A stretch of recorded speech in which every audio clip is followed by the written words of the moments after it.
Hörmətli dostlar, yenidən sizi salamlayıram. Bir tarix oxuması və ya tarix kitablarında yazan ilk insan düşüncəsi haqqında fikirlərimi sizinlə bölüşmək istəyirəm. Bugün məktəblərdə, xüsusən Azərbaycan məktəbləri özəlində, ümumən isə dünyanın bir çox məktəblərində tarix kitabının ilk səhifələrində siz ilk insan haqqında məlumat almış olursunuz. Və bu ilk insan təqribən 200-300 min il bundan əvvəl yaşadığı və Afrikada məskun olduğuna dair məlumat yer almaqdadır ki, və bu insan da Homo sapiens adlanır. Və sonra tədrici olaraq bu insanın daş dövründən, cilalı daş dövründən, mağara dövründən və s. keçərək bir növ təkamül göstərərək müasir insana çevrildiyini və ya təkamül etdiyini şahid olursunuz. Amma təəssüflər olsun ki, bizim bu yəni kitablarda yer alan məlumatlar əski yəni materialist düşüncənin bir davamı mahiyyətində hələ də kitablarımızda öz yerini qorumaqdadır. İki məsələdə biz bunun əksi ilə qarşılaşırıq. Birinci o məsələdə ki, əgər qədim insanlar sivilizasiya baxımından, yəni elmi tərəqqi baxımından əgər çox geridə qalmış insanlar idisə, onda necə olur ki, qədim abidələr çox daha mükəmməl və çox daha uzun ömürlü, yəni dəqiq, hətta vaxtı bilinməyən uzun ömürlü abidələrlə qarşı-qarşıya gəlirik.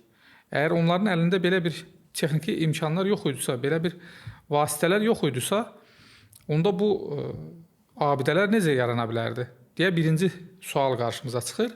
Ümumiyyətlə, bu kitabı oxuyan şagird İlk bu sualı verir. İkincisi isə dini mətndə qarşımıza çıxan Həzrəti Adəm surəti yenə də bu iddiaları təkzib eləyir. Yəni, araşdırmalar, tədqiqatlar və dünyanın bir çox yerində, bir nümunə olaraq deyimsə ki, dünyanın bir çox yerində olan bu ehramlara diqqət eləyin, piramidlərə diqqət eləyin. Onların çox mükəmməl bir şəkildə düzəldildiyini və müasir texnologiya ilə belə düzəldilməyinin mümkün olmadığının şahidi ola bilirik biz. Eləcə də dediyimiz kimi dini mətinə əl aldığımızda biz görürük ki, Allah-u Teala deyir ki, İnna xalaqnal insana fi ahsani təqvim. Yəni biz insanı ən gözəl şəkildə, ən gözəl surətdə xəlq etdik deyir. Və eləcə də Həzrət Adəmin suhuflarının olduğu, yəni səhifələrinin olduğu və o səhifələrlə, yəni səhifələr Allahdan vəhiy şəkildə ona gəlmişdi. Onlarla əməl elədiyi şəklində çox sağlam dini dəlillər var. Yəni Qurani dəlillər var bunlar. Eləcə də biz Həzrət Süleyman haqqında məlumatlar əldə edəndə və ya Həzrət Nuh əleyhissalam haqqında məlumatlar əldə edəndə kitabda yer alan bu məlumatların əslində bizim inancımızla örtüşmədiyi və müasir arxeoloji qazıntıların bunun əksinə getdiyini çox bariz şəkildə şahidi ola bilirik biz.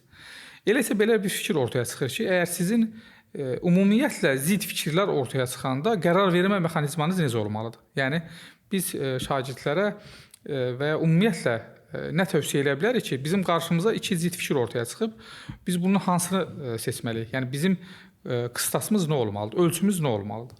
Məsələn, diqqət eləyin, bir vaxtlar təqribən 50 il bundan əvvəl ya da 70 il bundan əvvəl çox böyük bir şövqlə, böyük bir təbliğatla deməyə çalışılırdı ki, təbii olmayan gübrələr məhsuldarlığı yüksək miqdarda artırdığı üçün onlardan istifadə olunmalıdır. Lakin bir zaman keçdikdən sonra bunun tam əksi ortaya çıxmağa başladı və əslində təbii olanın daha davamlı olduğu və daha faydalı olduğu, digərinin isə çox zərərli olduğunu iddia etməyə başladılar.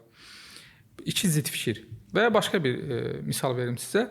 Yəqin ki, rast gəlirsiniz, tez-tez dırnaqarası tibb mütəxəssisləri israr və inatla xüsusən süd məhsullarının çox zərərli olduğuna dair çıxışlar etməyə başlayıblar və ya duzun zərərli olduğuna dair çox, yəqin ki, sizin də qarşınıza çıxır. Elə isə burada bizim ölçümüz dediyim kimi nə olmalıdır?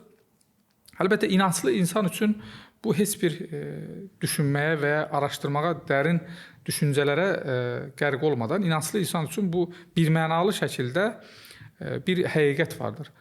O da ondan ibarətdir ki, Əsnauzubillahil aliyyil-azim, Zəlikəl kitabu la rayba fihi hudan lil muttaqin.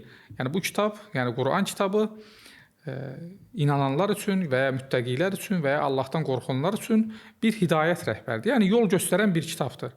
Əgər Allah Taala çox bəsitdir bir məsələdə əgər qadağan olunduğuna dair hər hansı bir əlimizdə bir dəlil və ya sübut yoxdursa, demək ki, onun təbii olan bütün qadağanlığı olmayan və təbii olan bütün məhsulların istifadəsi sərbəstdir.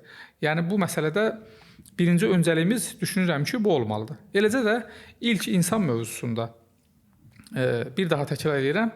İlk insan mövzusunda da bütün istir Quranda yer alan məlumatlar, istir digər, yalnız Quranda deyil, digər dinlərin də müqəddəs kitablarında yer alan məlumatlara görə əslində köhnə qədim insanlar, yəni tarix kitablarında verildiyi şəkli ilə hər hansı bir təkamüldən keçərək qətiyyən yaradılmamışdır.